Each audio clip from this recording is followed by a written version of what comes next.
Primera de Corintios, capítulo 9. Vamos a estar en ese pasaje, pero no vamos a estar en todos los versículos. Primera de Corintios, capítulo 9. Primera de Corintios, capítulo 9.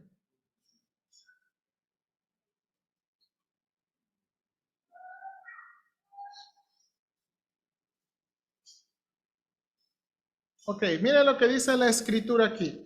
Primera de Corintios, capítulo 9. Dice, Pablo comienza preguntando, ¿no soy apóstol? ¿No soy libre? ¿No he visto al Señor, no he visto a Jesús, el Señor nuestro? ¿No sois vosotros mi obra en el Señor? Si para otros no soy apóstol, para vosotros ciertamente lo soy, porque el sello de mi apostolado sois vosotros en el Señor. Contra los que me acusan, esta es mi defensa. ¿Alguien acusaba a Pablo? ¿De qué lo acusaban? Vamos a ver. Dice Pablo, ¿acaso no tenemos derecho de comer y beber? ¿No tenemos derecho de traer con nosotros una hermana por mujer, como también los otros apóstoles y los hermanos del Señor? Y Cefas, Cefas es también Pedro. Cefas es el nombre para Pedro. ¿O solo yo y Bernabé no tenemos derecho de no trabajar? ¿Quién fue jamás soldado a sus propias expensas? ¿Quién planta viña y no come de su fruto? ¿O quién apacienta el rebaño y no toma de la leche del rebaño? ¿Digo esto solo como hombre? ¿No dice esto también la ley? Porque en la ley de Moisés está escrito, no pondrás bozal al buey que trilla. ¿Tiene Dios cuidado de los bueyes o lo dice enteramente por nosotros? Pues por nosotros escribió, porque con esperanza debe arar el que ara y el que trilla con esperanza de recibir del fruto. Si nosotros sembramos entre vosotros lo espiritual, ¿es gran cosa si segaremos de vosotros lo material? Si otros participan de este derecho sobre vosotros, ¿cuánto más nosotros? Pero no hemos usado este derecho. Miren lo que dice aquí, pero no hemos usado este derecho, sino que lo soportamos todo por no poner obstáculo al evangelio de Cristo. ¿No sabéis que los trabajan en las cosas sagradas comen del templo y que los que sirven al altar del altar participan? Así también ordenó el Señor a los que anuncian el evangelio que vivan del evangelio. Pero mira lo que dice Pablo, pero yo de nada de esto me he aprovechado, ni tampoco he escrito esto para que se haga así conmigo, porque prefiero morir antes que nadie desvanezca esta mi gloria. Pues si anuncio el evangelio, no tengo por qué gloriarme, porque me es impuesta necesidad, y ay de mí si no anunciar el evangelio. Por lo cual, si lo hago de buena voluntad, recompensa tendré. Pero si de mala voluntad, la comisión me ha sido encomendada. ¿Cuál pues es mi galardón? Que predicando el evangelio, presente gratuitamente el evangelio de Cristo para no abusar de mi derecho en el evangelio. Mire versículos 19 al 23 especialmente. Por lo cual, siendo libres de todos, me he hecho siervo de todos para ganar a mayor número. Me he hecho a los judíos como judío para ganar a los judíos, a los que están sujetos a la ley, aunque yo no esté sujeto a la ley, como sujeto a la ley, para ganar a los que están sujetos a la ley. A los que están sin ley, como si yo estuviera sin ley, no estando yo sin ley de Dios, sino bajo la ley de Cristo, para ganar a los que están sin ley. Me he hecho débil a los débiles para ganar a los débiles. Mire esta última frase. A todos me he hecho de todo para que de todos modos salve a algunos. Y esto hago por causa del evangelio para hacerme copartícipe de él. Hermanos, especialmente estos versículos del 19 al 23 nos proveen lo que estamos hablando de Pablo y la contextualización. Ahora, quiero explicarle estos versículos para que vea cómo esto es importante en la iglesia y cómo debemos empezar a pensar más esto en la iglesia. No nada más, hermanos, estamos en el mes de misiones y la gran comisión y a veces pensamos para que otros vengan a Cristo, pero también por los que estamos aquí adentro necesitamos. Entonces vamos a orar y que Dios me ayude. Padre Celestial, te pido que me ayudes para poder explicar estos versículos lo mejor que puedo. Y de nuevamente, Señor, tu Espíritu Santo haga lo que yo no puedo. Yo no puedo ni convencer, yo ni puedo aclarar, pero tú sí puedes. Yo te pido que nos ayudes todos ahorita en la iglesia a poder, Señor, tomar en cuenta este asunto de la contextualización. Esa es la palabra que los hermanos han usado para lo que vamos a ver ahorita que Pablo hizo al predicar el Evangelio y al vivir dentro de la iglesia. Te pido que tú nos ayudes, Padre, por favor. Danos gracia. Te pido que nos des un buen tiempo. Te pido por las hermanas allá. Ahorita hay hermanas en la cocina que están preocupadas y trabajando por nuestra comida. Señor, te pido que les ayudes, que puedan estar tranquilas. Yo quiero estar tranquilo, yo no quiero estar pendiente, porque la comida no es lo más importante. Tu palabra es lo más importante. Y ayúdanos, Padre, por favor. Te pido por las hermanas allá, te pido por los niños, te pido por todos nosotros. Ayúdanos. También ayuda a los enfermos. Noto que hay algunos con cubrebocas, noto que hay algunos que tienen malestares. Yo te ruego que les ayudes, Padre, por favor. Ayúdanos a todos. Viene el tiempo de las gripas, viene el tiempo de la influenza y necesitamos cuidarnos y necesitamos que tú nos ayudes, por favor. Bendícenos, Padre, en Cristo Jesús. Amén. Bien, hermanos, déjenme comenzar con esto. Hermano Bruno, si quiere apagarme las lámparas nada más aquí de enfrente, las de usted, para que se vea un poquito mejor las letras. Ok, vamos a intentar aquí, hermanos. Ok, ¿qué es este asunto? Bueno, primero déjeme decirle, los pasajes de Primera de Corintios 8 al 10, estos tres capítulos, 8, 9 y 10, forman una unidad. ¿Ok? Entonces, si queremos entender lo que está pasando en capítulo 9, tenemos que pensar un poquito en lo que está pasando en el 8 y también lo que está pasando en el 10. Ahora, déjame resumirlo porque no tenemos tiempo para hacer todo esto. En estos capítulos de 8 al 10, Pablo tratará en estos pasajes lo que llamamos asuntos de conciencia y libertad cristiana. ¿Ok? Asuntos de conciencia y asuntos de libertad cristiana. ¿Ok? Los asuntos de conciencia, hermanos, son asuntos que no son completamente explícitos en la Biblia. ¿Ok? Hermanos, hay cosas que la Biblia no dice y hay directrices que la Biblia no tiene. ¿Está usted de acuerdo? O sea, hay cosas que la Biblia no dice y entonces, bueno, hay varios asuntos que son asuntos de conciencia. Déjeme traer uno muy sencillo. ¿A qué edad las niñas se deben maquillar? 15, 16. Ok. Si se maquillan antes de los 15 años, ¿es pecado? Ok. Si se maquillan después de los 15. Si deciden no maquillarse. Ok. Hermanos, ¿este es un asunto que la Biblia dice? No. Pero es un asunto que se decide diferente en las familias. ¿Sí o no? Es un asunto que se decide diferente en la familia. Eso le llamamos con asuntos de conciencia y de libertad cristiana. Hermanos, son asuntos que determinamos en base a principios bíblicos derivados de las Escrituras. Hermanos, tratamos de mirar todo lo que la Biblia dice y encontrar principios. Y los principios son como guías, hermanos. ¿Ok? Son guías para ayudarnos a decidir de una u otra manera. Ahora, el punto es es que son asuntos difíciles y donde las decisiones no siempre serán iguales para todos, ¿ok? En estos asuntos de conciencia hay algunos que van a decidir de una manera y hay algunos que van a decidir de otra manera. Déjeme decirle, estamos a finales de octubre, hermanos, y ya se vende pan de muerto.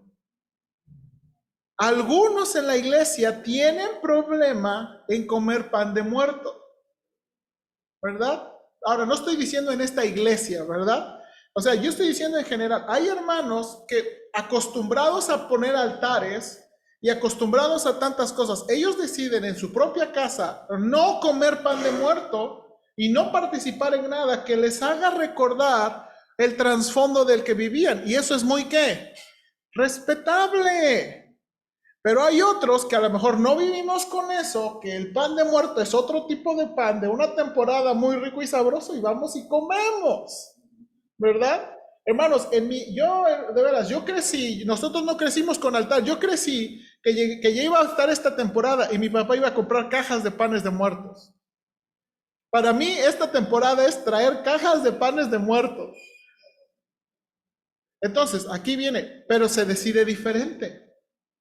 Hermanos, algunos son asuntos difíciles y de nuevo, las decisiones no siempre se irán igual para todos. Ahora, ¿por qué estoy diciendo esto? Porque esto es lo que va a estar pasando en estos 3 capítulos.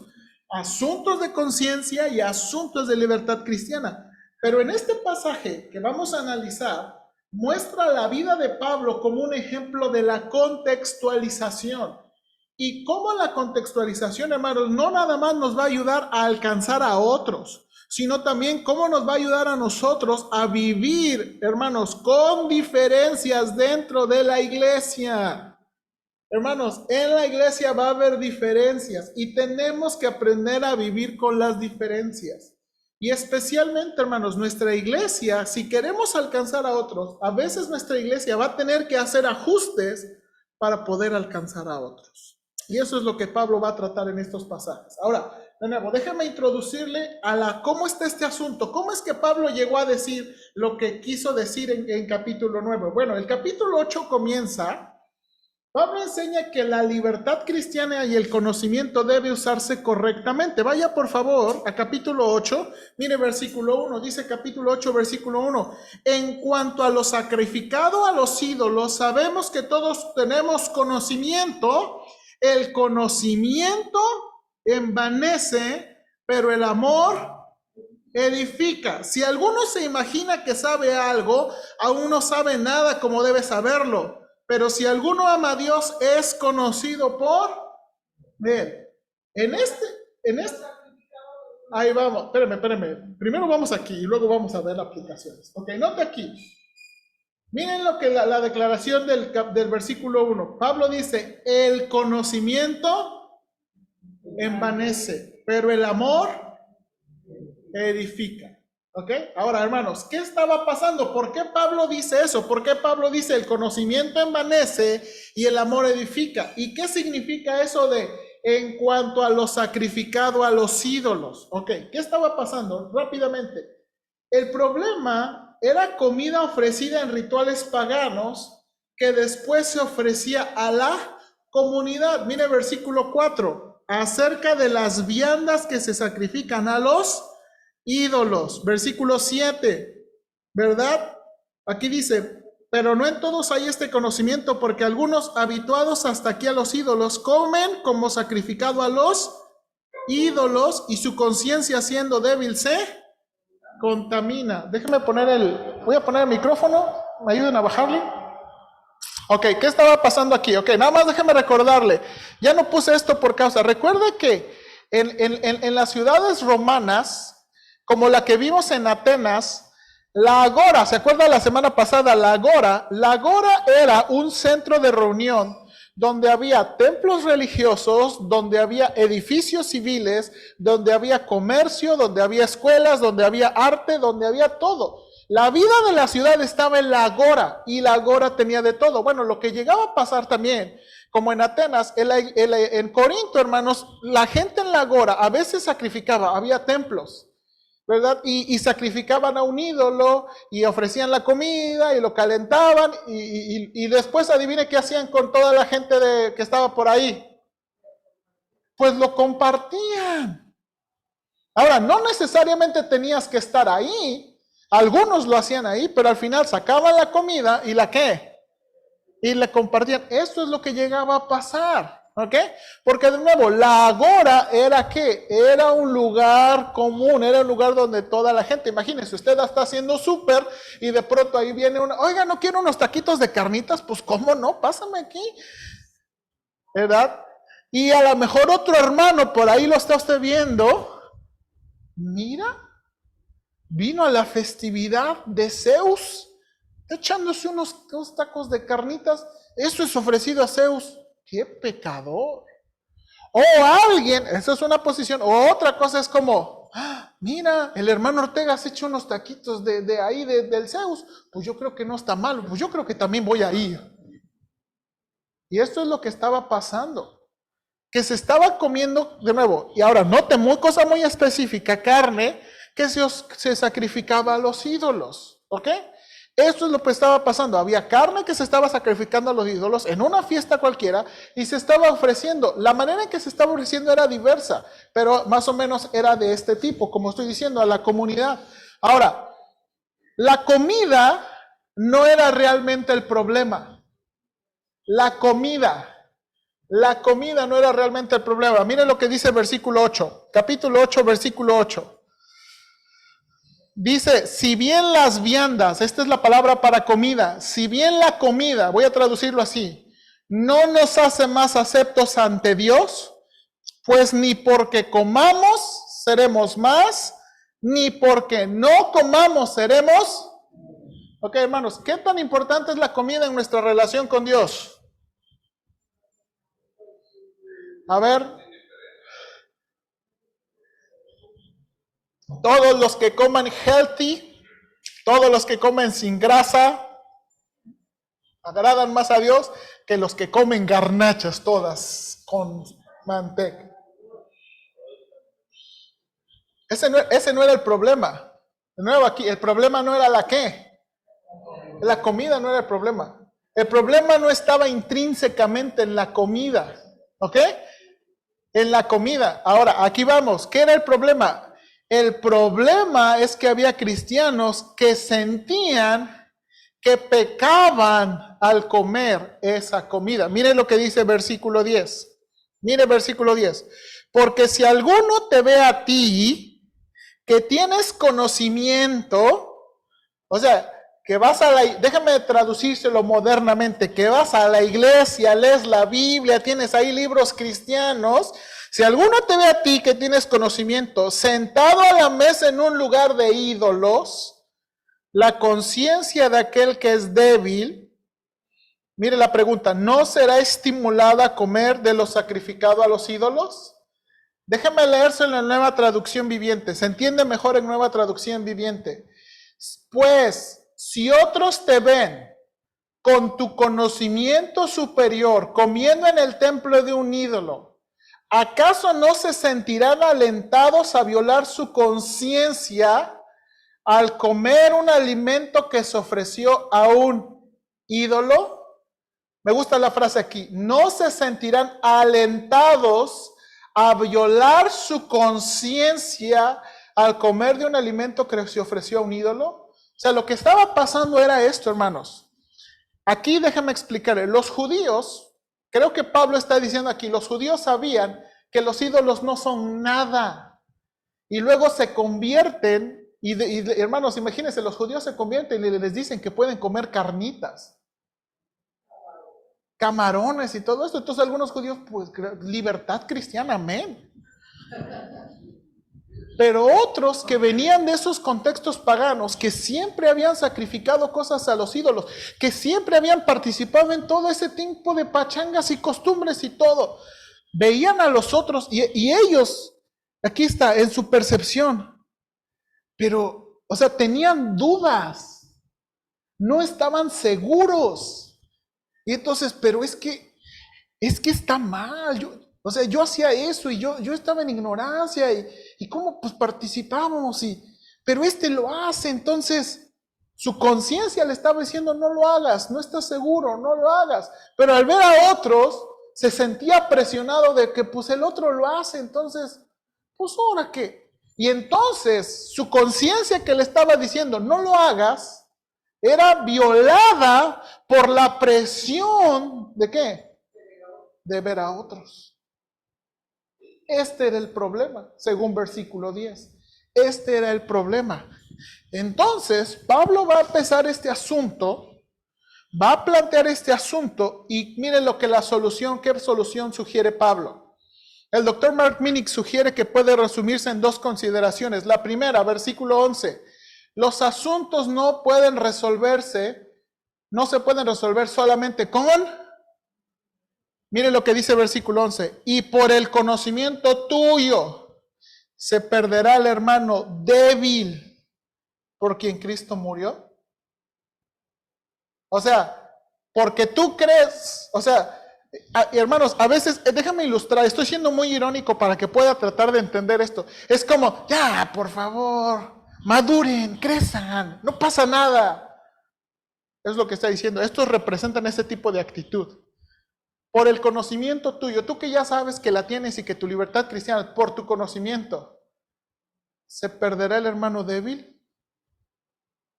Hermanos, hay cosas que no se resuelven solamente por conocimiento. Hay cosas que no se resuelven. A lo mejor uno está muy entrenado y tiene mucho tiempo en la iglesia, pero hay cosas que no se resuelven solamente con conocimiento. Y entonces, ¿cómo se resuelven? Aquí está la siguiente consideración. Los asuntos necesitan también considerar la conciencia de otros. Versículo 12. De esta manera, pues, pecando contra los hermanos e hiriendo su débil conciencia, contra Cristo pecáis. Note otra vez.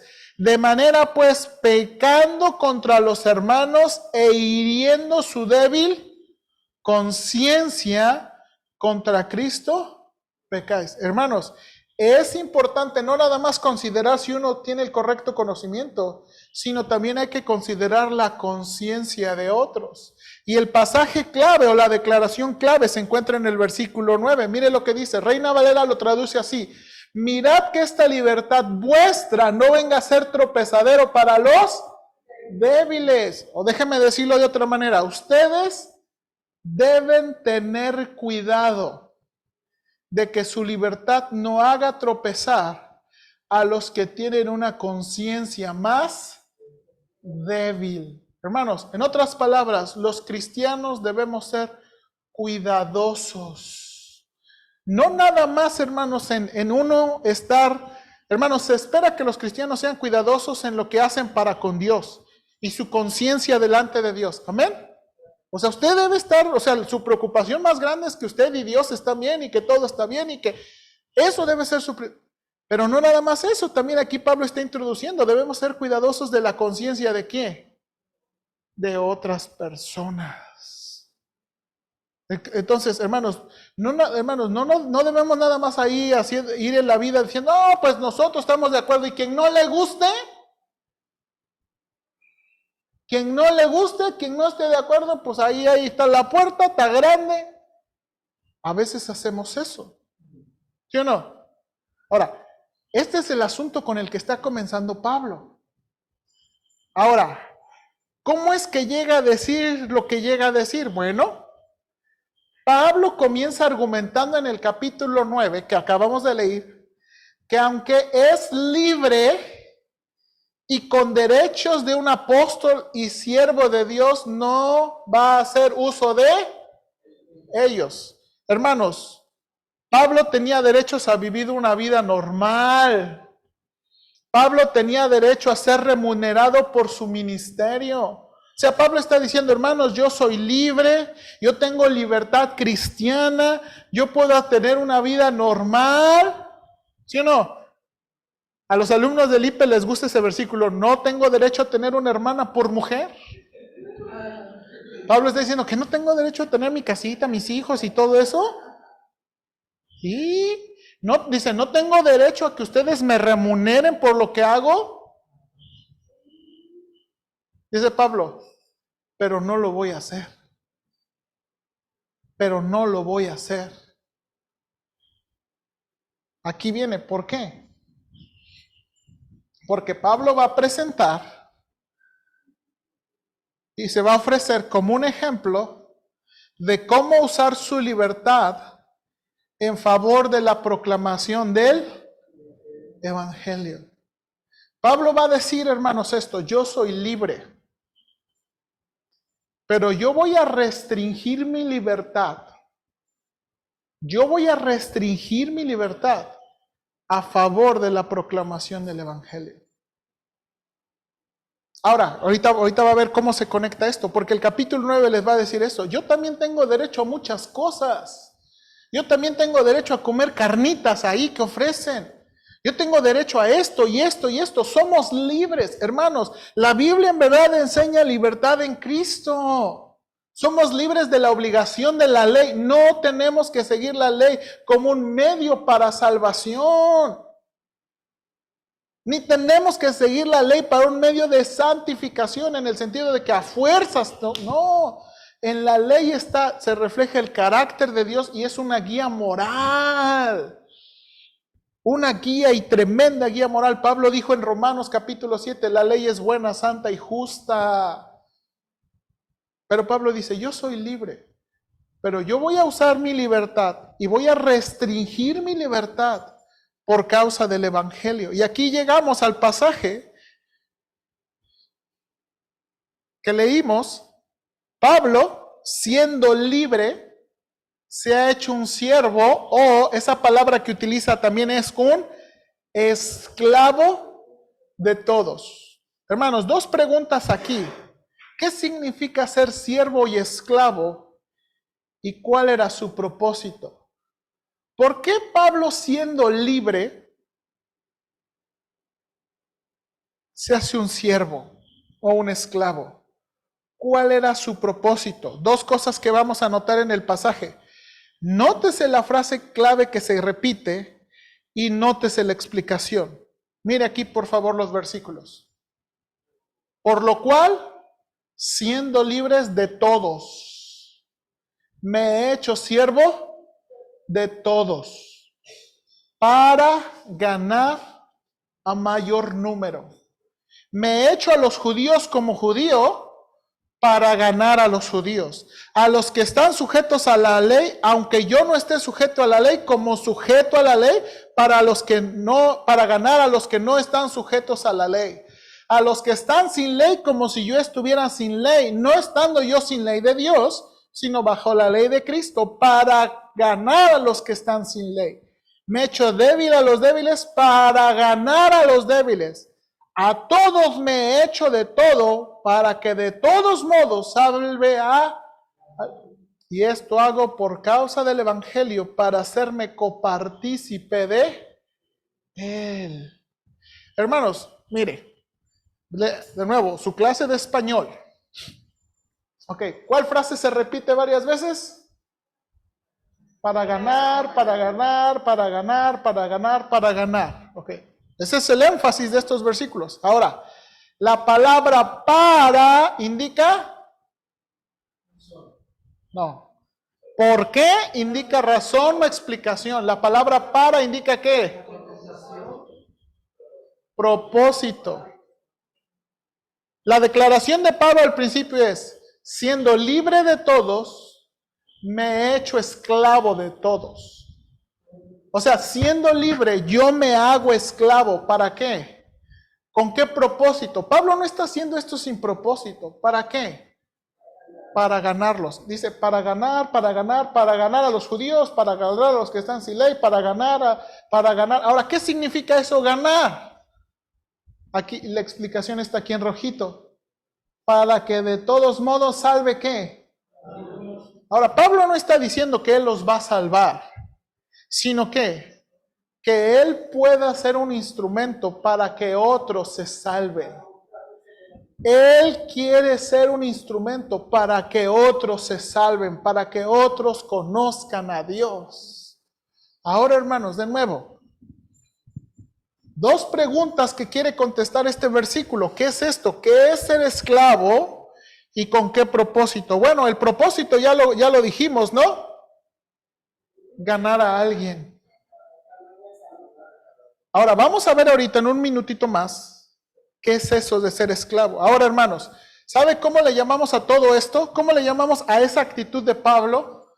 De yo voy a hacerme esclavo a los judíos que están bajo la ley, a los que no están bajo la ley, a los débiles. Yo me voy a hacer a ellos. Y ahorita voy a explicar qué significa hacer a ellos. ¿Sabe cómo le llamamos a eso? Amén. Someterse. Exactamente, esto es contextualizar. A esta actitud que Pablo tiene se le llama contextualizar. Ahora, hermanos, aquí de nuevo, una advertencia. ¿Qué no es contextualizar? Hermanos, esta palabra existe en las iglesias. La contextualización no es una excusa para ser como carnal y mundano. Ay, pues si hay que ganar a los drogadictos, pues presta, yo también le doy uno.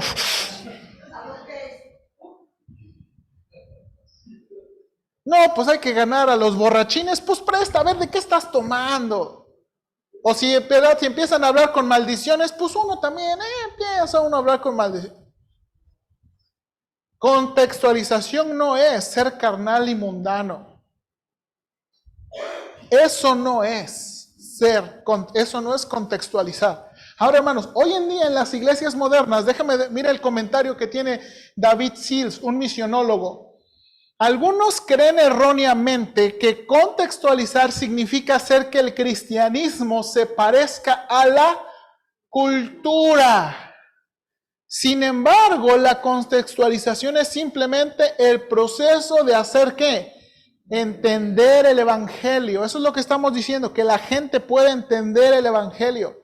De hecho, mucho de lo que muchos llaman contextualización es simplemente un esfuerzo por estar a la moda o ser vanguardistas.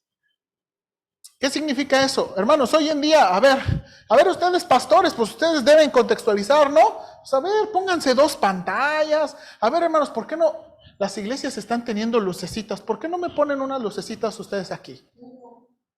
¿Verdad? ¿Por qué no? A ver, hermanos, ¿por qué no ponemos para los especiales? ¿Por qué no les ponemos a todos micrófono aquí? Las iglesias están usando eso. ¿Por qué? Porque estamos alcanzando a nuestra gente. ¿Por qué? A ver, hermanos, no me han puesto mis lucecitas. Y de nuevo, lo que a veces se utiliza como la bandera de la contextualización no es contextualización, simplemente es que un esfuerzo para estar a la moda o a la vanguardia, dice el hermano Seals, puede que sea eficaz, puede atraer audiencia, puede que no resulte ofensivo para los oyentes, pero no es contextualización, eso es marketing.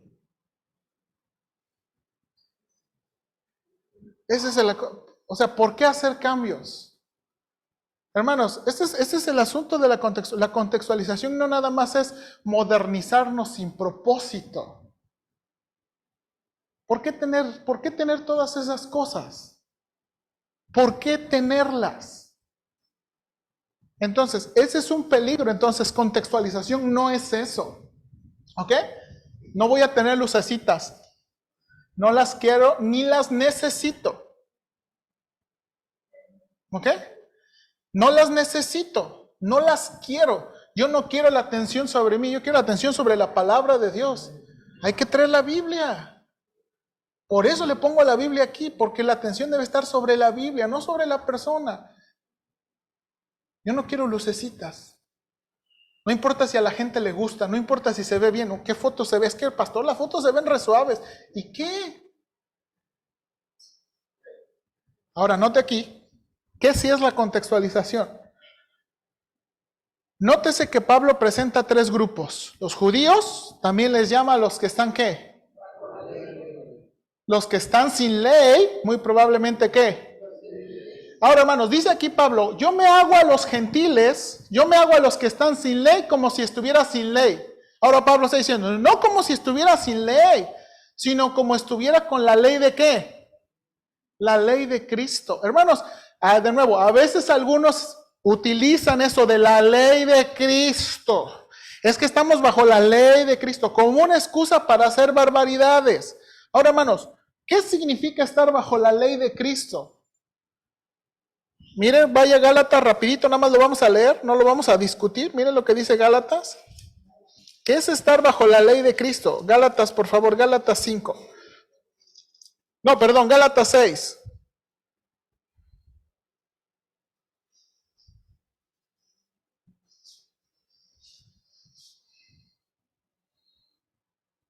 Dice, versículo 2, bueno, 1 y 2. Hermanos, si alguno fuere sorprendido en alguna falta, vosotros que sois espirituales, restaurarle con espíritu de mansedumbre, considerándote a ti mismo, no sea que tú también seas.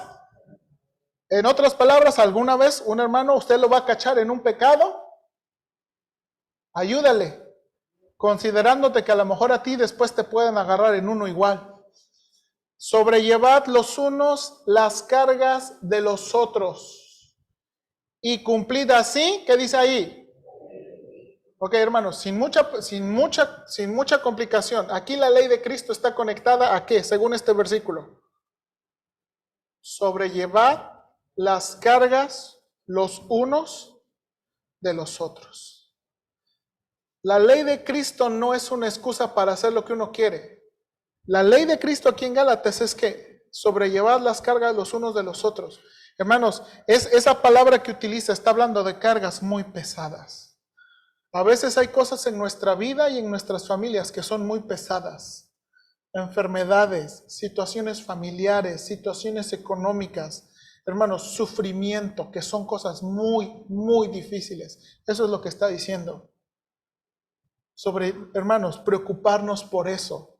Hacer que el problema de la otra persona sea mi problema y le ayudo a sostenerlo. Eso es lo que está diciendo Pablo. Y por último, Pablo menciona los ¿qué? Los débiles. Ahora, hermanos, ¿hay alguna pista de cómo se comportaba Pablo? Sí. Hay 3 pasajes, y no vamos a ir a los 3 pasajes, nada más se los voy a mencionar, o se los voy a comentar. Hechos, Gálatas y Hechos.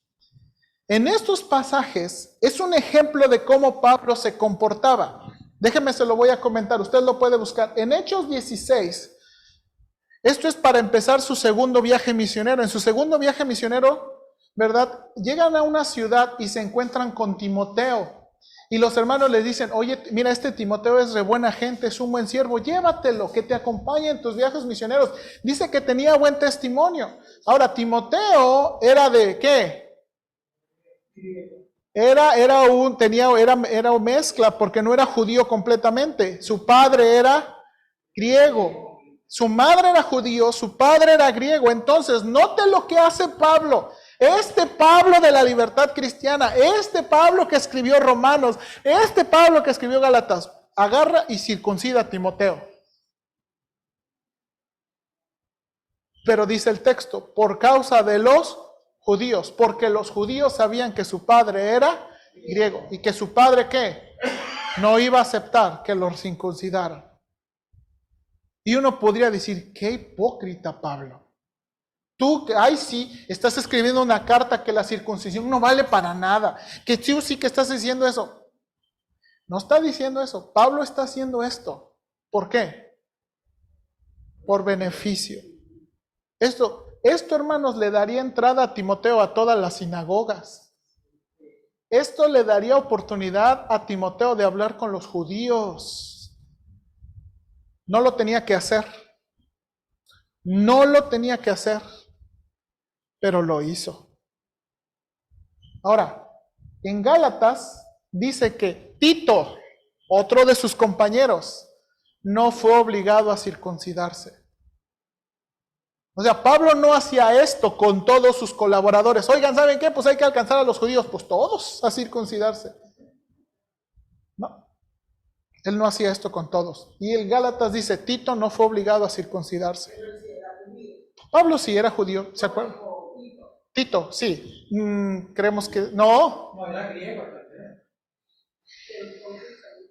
Aquí dicen, un Tito que estaba con el griego, lo obligado. Sí, no era. Ahora, espérenme tantito. Porque ya me distraje con eso. Hechos 21. Esto, Pablo regresa a Jerusalén y trae la ofrenda. Y dice que había unos hombres que habían hecho un voto. Eran los nazareos. ¿Se acuerda el voto de Nazareo? El voto de Nazareo era que se dejaban crecer el cabello, que no tomaban vino, o sea, era un voto. Y estos hombres ya iban a salir del voto. Entonces le dicen los hermanos, Pablo, los hermanos por ahí escuchan que tú andas haciendo una rebelión, diciéndole que los judíos no importa y que estas cosas no sirven para nada. Mira, demuéstrales algo. demuéstrales que están equivocados. Es más, patrocínales, rápate con ellos y ve con ellos. Pablo no dijo, ¿cómo creen ustedes? Yo soy libre. Pablo dijo, perfecto. Y Pablo, hermanos, sin tener que, no tenía que, fue, se rapó, ofreció su voto e hizo todo como un judío. No tenía que, pero lo hizo.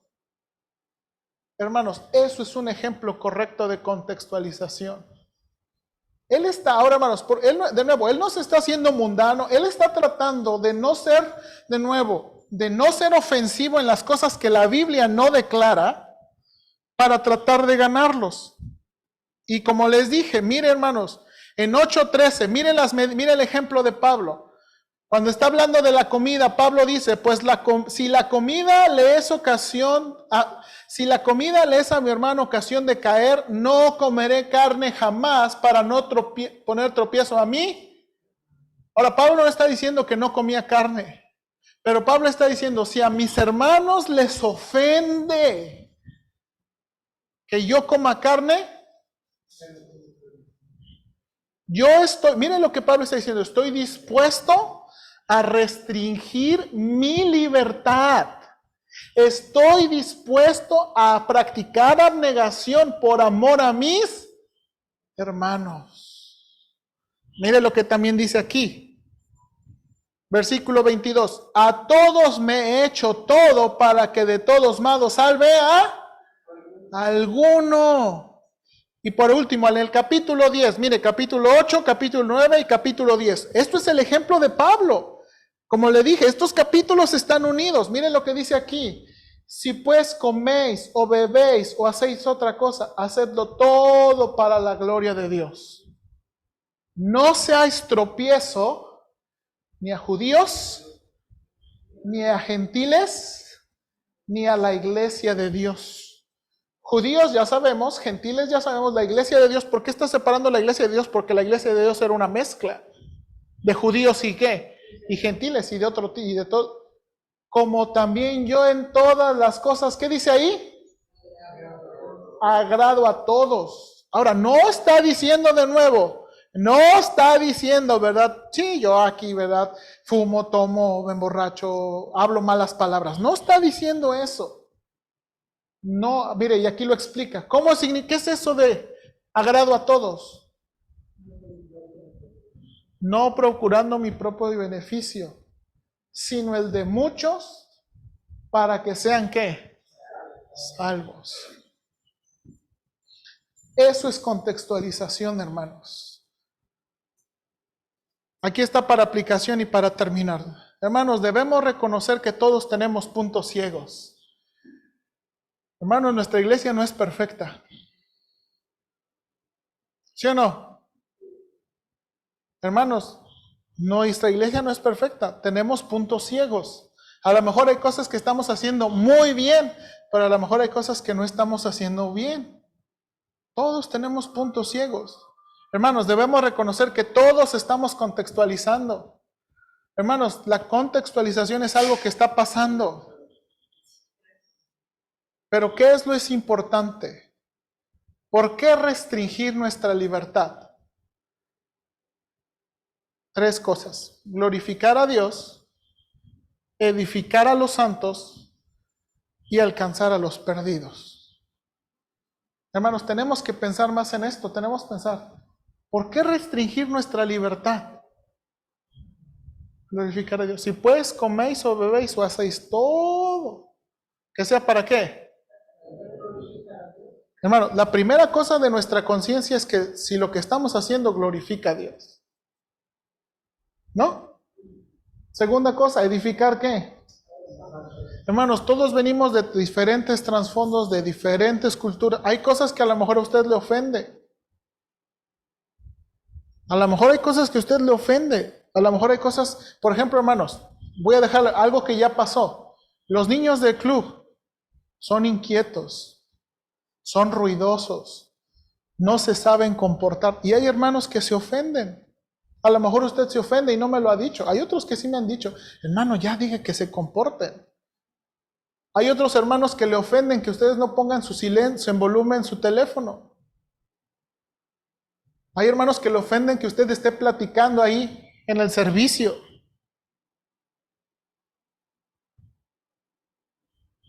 Se ofenden. ¿Qué debemos hacer? ¿Qué debemos hacer? Hacer las medidas. Ahora, hermanos, hay medidas de todos los lados.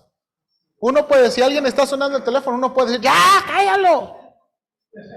Uno puede hacer eso, o uno puede ser, hermano, te ayudo. Porque uno puede criticar y ofenderse y otra vez. O uno puede muy amablemente, te ayudo. Alguien está hablando en el culto. Y uno puede. Otra vez. Hermanos, no me dejan escuchar. Ándenle, por favor, me dejan. O simplemente voy a amarlos y no les voy a decir nada. Pero hay para dos cosas. Y uno necesita hacer lo que necesita. Hermanos, y esto le digo, uno necesita glorificar a Dios, edificar a los santos y alcanzar a los perdidos. Y necesitamos pensar de nuevo, la contextualización no nada más es para alcanzar a los perdidos, también para edificar ¿qué? A los santos. Ser tolerables, ser amorosos. Hay algunos hermanos que vienen de un contexto fundamentalista muy rígido, donde todo era pecado y todo era legal y todo eran cosas así. Hay otros que no vienen de ese tipo. Hay que ser tolerantes los unos con los otros. Eso es, hermanos, eso es contextualizar. Eso es ayudarnos. Hermanos, yo quiero que mucha gente venga. Yo quiero que muchos conozcan a Cristo. Pero hermanos, ¿somos amorosos y tolerantes? Hermanos, por ejemplo, si viniera, una mujer muy mal vestida o un indigente súper oloroso, como usted sabe los indigentes, y ¿sabes qué? Mejor vente el miércoles. O usted entra una mujer que no, a lo mejor una mujer muy, muy mal vestida. Hermanos, ¿usted cómo cree que era la ciudad de Corinto? ¿Usted cómo cree que eran los baños de Corintio donde luego Pablo andaba? ¿Usted cómo cree que era Corintio? Y Pablo tenía que aguantar. Tenía que aguantar. Hermanos, ahora esto no es ni fácil ni sencillo y esto no lo hago yo solo. Pero necesitamos pensar activamente en esto. ¿Cómo ayudar a otros? Hermanos, somos libres, hay mucha libertad en Cristo. Pero creo que un motivo para restringir nuestra libertad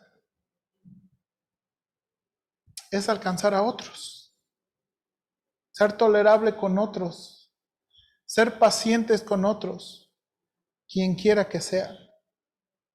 Vamos a orar, hermanos. Gracias por su paciencia. Señor, ayúdanos, por favor. Gracias por estos pasajes y estos ejemplos. Y yo reconozco, Señor, yo no me siento ni todo lo capacitado, ni yo me siento todo listo, pero necesitamos de tu ayuda. Señor, nuestra iglesia, Señor, yo no quiero que nuestra iglesia sea tan estricta, ni tan cerrada, que no puede permitir a otros venir. Pero yo tampoco quiero que mi iglesia sea tan liberal, en el sentido, Señor, que ya no se saben si aquí somos cristianos. El hermano Keller le llama, necesitamos hacer una contracultura. Que lo pecaminoso, lo que no es aceptable según las directrices de la Biblia, nosotros somos esa contracultura. Y eso puede empezar bien sencillo.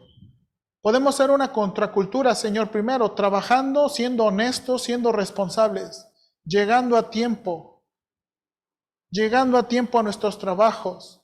Podemos ser una contracultura educando a nuestros hijos bien, siendo pacientes, administrando bien nuestro dinero. Podemos ser una contracultura, Señor, a veces en lugares públicos, dando gracias por la comida. No necesitamos hacer mucho show a veces para que la gente sepa que somos cristianos. Necesitamos ser esa contracultura, pero necesitamos tener esa flexibilidad por amor a otros, para edificar a otros y alcanzar a otros. Ayúdanos, Padre, por favor, te lo suplico. En Cristo Jesús. Amén.